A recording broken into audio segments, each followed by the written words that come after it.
下面有请 Coursera 首席执行官 Jeff Maggioncalda. Please welcome the CEO of Coursera, Jeff Maggioncalda.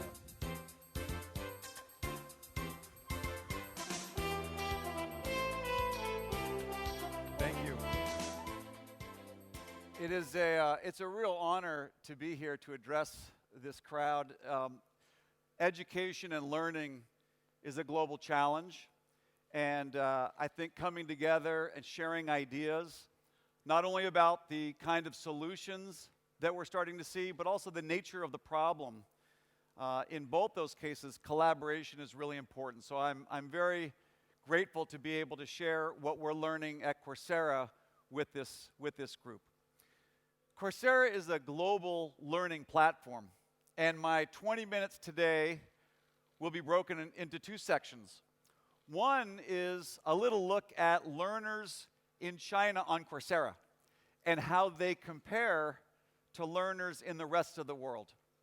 The second section of my talk will talk more generally about the nature of the global challenge of educating the world and some of the things that we're seeing as potentially very promising solutions to helping more people get educated and to learn. When we think of Coursera, we think of it as a learning platform that really brings together three key stakeholders. We have learners. Today we have 45 million learners from around the world who come to Coursera to learn and to prosper. An important part of giving people the motivation to learn is making sure that there's some benefit, usually to their career or to their life, of doing that learning. The top 5 countries represented on Coursera are the US, followed by India, China, Mexico, and Brazil. So it's a very large global audience. In terms of the educators, we have over 170 universities and now over 40 industry partners who come to Coursera to author courses and certificates and now degrees, and they come to Coursera to teach the world. They're really looking for reach beyond their own countries to a more global population of learners individually, B2C, and also learners in the workplace, B2B. 3 years ago, we launched Coursera for Business. People often say that we're going to have a future of lifelong learning, and this is true. The world is changing so quickly, knowledge is changing, and skills are changing so quickly that people will need to learn for the rest of their lives. And they will probably be working for most of their lives, so learning will have to happen at work. We launched Coursera for Business 3 years ago, then Coursera for Government, and more recently in October, we launched Coursera for Campus. This allows businesses and governments and now universities, any college or university in the world, to offer courses authored by our partners to the employees, the government workers, the students, the faculty, the staff, and the alumni at institutions around the world. So Coursera really is just a platform that brings together a global audience of learners, a global network of top universities and businesses, and now a growing group of multinational companies, governments, and universities who are trying to help the world learn. In terms of our university partners, they're spread pretty much throughout the world. Most of our partners are in the US and in Europe, but we do have a number of partners in Latin America. We have partners in Russia, we have partners in Australia and India, and we have a number of the leading universities here in mainland China. And we are really delighted to offer over 200 courses in Mandarin through our partners. And we're learning a lot about not only the needs of learners here in China, but globally as well. One of the most valuable things that we can offer any university partner, including our university partners here in China, is the ability to reach other audiences around the world. In 2012, Coursera was started by 2 Stanford professors, Daphne Koller and Andrew Ng. And they really wanted to use the internet to make open courses available to everyone in the world. And what we've realized over time is that open courses are playing a large role in something bigger than just MOOCs. So today we have about 4,000 open courses available on Coursera. You could take virtually any course for free, but over time we've expanded the types of products that we offer. So we have single courses, we have collections of courses that we call specializations. We now have certificates, master track certificates authored by universities. These are essentially modules of online degrees that you can take separately, and they count towards your university degree. So we have a University of Illinois MBA program online delivered on Coursera, and if you just want to learn digital marketing, you can take just a piece of the MBA digital marketing, and then that will count towards your MBA if you want to continue on. So we see a future where universities not only move degrees online, but they offer those degrees in smaller pieces and give certificate credentials that can be standalone or can count towards a full degree. Finally, we have degrees, 16 degrees coming from some of the best universities in the world. We have a Bachelor's in Computer Science from University of London. We have a Master's of Applied Data Science from University of Michigan. We have a Master's of Computer Science from University of Pennsylvania. And we just announced a coming Master's in Machine Learning from Imperial College of London. But the best universities in the world are now moving their degrees online. They're breaking these degrees into smaller pieces so that someone can take either the full degree or pieces of the degree. And this really works as a system. So someone can start with just a course and go on to finish the degree, or they can take the degree and they could supplement it with smaller credentials like professional certificates and specializations. All right, taking a closer look here at the learners in China. Here are some of the popular courses that learners in China, we have 3 million learners in China. Here are some of the popular courses that are being taken from learners in China. What you find is that on average, learners in China are twice as likely than the global average to take courses in data science. So machine learning from Stanford University is the most popular course, followed by programming for everyone in University of Michigan. Andrew Ng teaches a deep learning specialization and a course called AI for Everyone that is also very, very popular, as well as you can see courses from Yale and the University of Pennsylvania. When you look at how many learners we have about 3 million learners in China. It makes it the third most represented country of all the countries on Coursera, and they're really spread around the world. When you look at the demographics of learners in China and compare them to other learners around the world, what you find is they're more likely to be younger. So 94% of learners in China on Coursera are age 18 to 39, compared to the global average of 82%. Learners in China are more likely to be female than the global average, 46% versus the global average of 42%.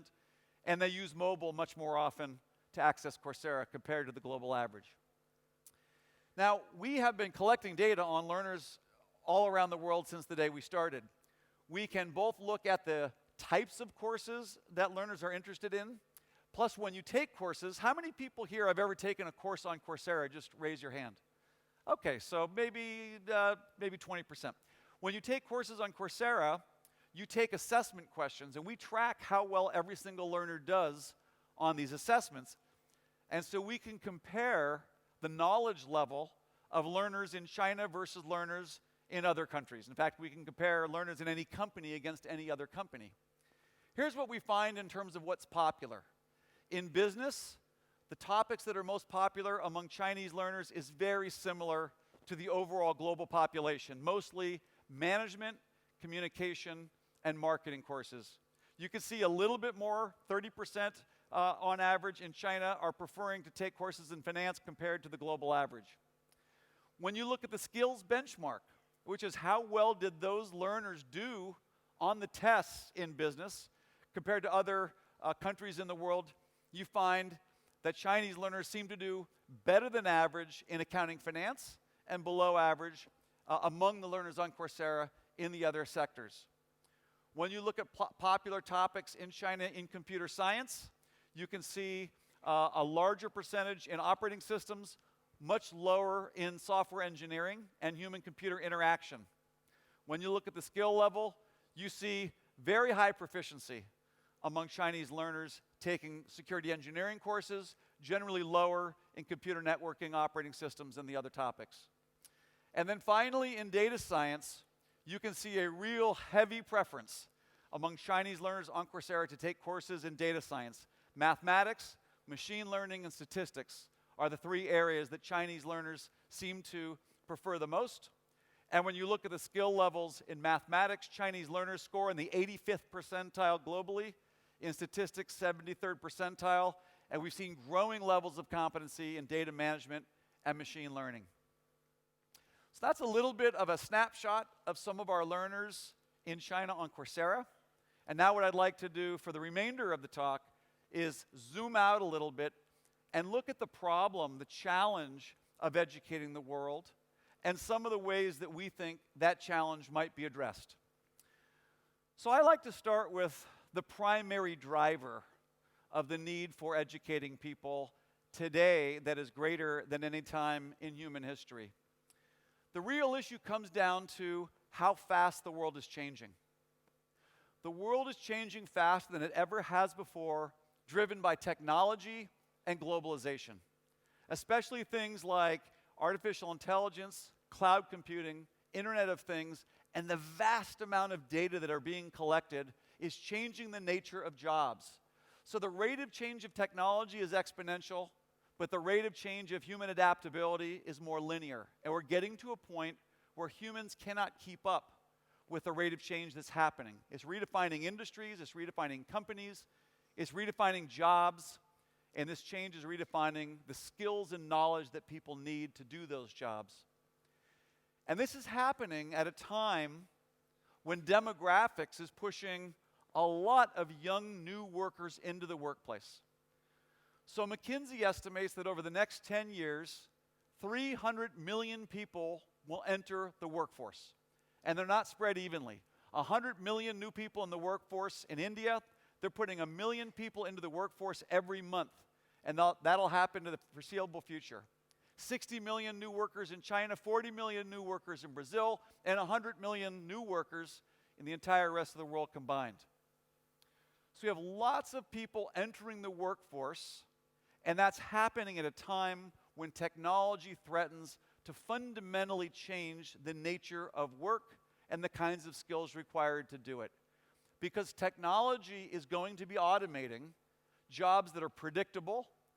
In other words, cognitive repetition, things that you can predict easily will be automated through artificial intelligence, and jobs that are repeatable. That's the more mechanical type of repeatability that will likely be automated with robotics, sensors, and artificial intelligence. And when you look at the impact on jobs of technology, it's not going to be shared evenly across society. So this was a chart that we modified a little bit that was published in Bloomberg that looks at the job impact of technology based on the risk of automation and the wages. And what you see, these bubbles each show different jobs. You see that on the far right, the size of the circle is the number of jobs in the US in that job type. So cashiers, administrative assistants, freight movers, retail sales, these are the more predictable jobs. They're almost certainly going to be automated, or large portions of the job activities are going to be automated. You can see that these are the low-wage jobs, and the color coding set shows the typical level of education of people holding these jobs. So those big red dots are basically jobs held by many, many people with very little formal education who make very low wages. They're almost certainly going to be impacted by automation. Now, you look at these jobs way up here, these blue bubbles. These are jobs that are very high-wage jobs. The blue bubble means that they have a college degree or a post-secondary degree, and they have very low risk of automation. So when we think about the impact on society of technology, it's going to be felt much more heavily by people who have very little amounts of education. And so I think it is a matter of social justice to make sure that we really focus on providing equal educational opportunities to everybody in the world, especially those folks who don't have access to education. Now, when we looked at this and did a very rough calculation at the types of jobs held by individuals in China, using these types of criteria, probably somewhere on the order of over 100 million jobs in China are likely to be subject to automation risk because the job activities of those jobs are repeatable or more predictable.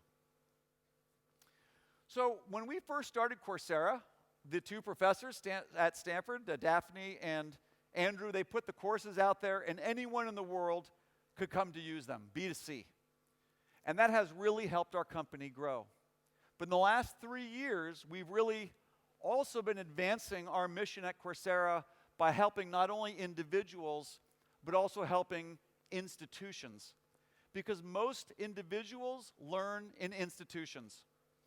So businesses are institutions that need to reskill employees because the nature of competition and the nature of jobs is changing. And so we offered 3 years ago Coursera for Business. Governments are facing unprecedented change, not only in transforming their workforce, but also in transforming their own government workers, who are trying to create policies to deal with new technologies that many government civil service workers don't even understand. So we launched Coursera for Government. And then, as I mentioned in October, what we're finding is that today we're only working with 170 top universities, but there's 20,000 other universities around the world with 200 million students. And these universities are having trouble keeping up with how fast things are changing. Many people believe that universities will not be able to keep up unless they're able to partner with industry and to share content and knowledge with other universities. And so what Coursera for Campus does is it allows any university or college in the world to offer courses on Coursera to their students, their faculty, their staff, and their alumni so that they can provide cutting-edge, job-relevant, lifelong learning to their constituents. So I think it's very important as we think about learning to think about the way that we can help institutions help individuals learn. When we look at some of the businesses that have hired Coursera, over 2,000 businesses in almost every country, in almost every industry, mostly multinationals. And because we know what courses they're selecting, and we know how well each of those employees is scoring, and we usually know the job of each employee, we have a pretty good sense of which kinds of jobs in which kinds of companies are learning which kinds of skills. And what we've done is we've taken all that data and we've created what we call the Essential Skills Map. This is basically a map that shows in the key skills of digital transformation, that's mostly data science, technology, and business. What kinds of skills does each function in a company need to know in order to excel in the future? You can see in engineering, data skills would include Python, machine learning, big data. In marketing, business skills would include digital marketing, digital strategy, and social media. But it's really important to realize that certain key functions will need certain skills, especially when it comes to data, technology, and business. And then what we're able to do is we're able to create collections of courses so that if you are someone in product management, there can be a certain set of courses that teach you business skills for product managers. Or in this example, they have collections here for different types of skills that engineers, software engineers might need. So courses that teach business skills for engineering teams, technology skills for engineering teams, and data science skills for engineering teams. It's really important for all educators to really think about what is the knowledge and what are the skills that different learners need in order to advance their life goals. In addition to businesses, we're now working with a number of countries around the world. You can see some of the countries here, but we are looking at helping countries not only with workforce development, but also with the digital transformation of government. And interestingly, many governments are coordinating learning programs in businesses with unemployment learning programs, and now even helping their universities upskill the university system through a government-sponsored collaboration. And so we're seeing not only different institutions work with Coursera, but institutions are working with each other. So a government can find employers and say, what types of jobs are you having trouble filling? And then the government can buy Coursera for Campus to up-level the educational system in these different universities so that the graduates are employable within the businesses when they graduate. And then finally, let me just show you that today we mostly have courses on Coursera, but we just announced a new offering called Coursera Labs, which complements the more theoretical knowledge with hands-on skill training in software, so that in a browser, an individual can not only see the instructor's screen, but they, in the browser, can have their own version, their own live virtual workspace, where they can use software and data sets in order to complete projects that are relevant to developing the skills of a certain job. So I think that combination of knowledge plus hands-on skills will be another very important part of solving this global challenge of educating a widening population of people who need it. So hopefully that was useful and interesting to hear about how learners in China compare to the global average, and how we're starting to see ways that institutions and individuals can work together and collaborate to solve this global challenge of educating the world. Thank you. 感谢 Mr. Jeff Maggioncalda 的精彩分享。Thanks for your excellent speech, Mr. Jeff Maggioncalda.